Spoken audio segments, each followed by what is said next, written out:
समय के महापुरुष, एक प्रेरणादायक कहानी। बहुत समय पहले की बात है। एक छोटे से गांव में एक बुद्धिमान वृद्ध व्यक्ति रहता था, जिसका नाम ऋषि वासुदेव था। उन्हें गांव के लोग समय के महापुरुष कहकर पुकारते थे, क्योंकि वे समय के महत्व को बहुत अच्छे से समझते थे और लोगों को भी इसकी कीमत सिखाते थे। गांव का एक युवा अर्जुन हमेशा समय की बर्बादी करता था। वह सोचता था कि कल कर लेंगे और हर जरूरी काम को टालता रहता था। उसकी इसी आदत के कारण उसकी खेती खराब हो जाती, पढ़ाई अधूरी रह जाती और उसे कोई सफलता नहीं मिलती थी। एक दिन अर्जुन ऋषि वासुदेव के पास गया और बोला, गुरुदेव, मेरे जीवन में कुछ भी अच्छा नहीं हो रहा। मैं मेहनत करता हूँ, फिर भी सफल नहीं हो पा रहा। ऋषि मुस्कुराए और उसे एक घड़ी दी।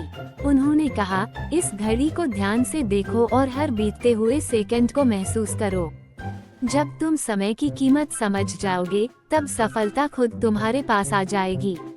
अर्जुन ने इसे हल्के में लिया, लेकिन कुछ दिनों बाद उसने देखा कि जब वह समय पर अपने खेतों की देखभाल करता, तो फसल अच्छी होती। जब वह समय पर पढ़ाई करता, तो उसे अच्छे अंक मिलते। धीरे धीरे उसने समय की कीमत समझ ली और अपनी आदतें बदल ली।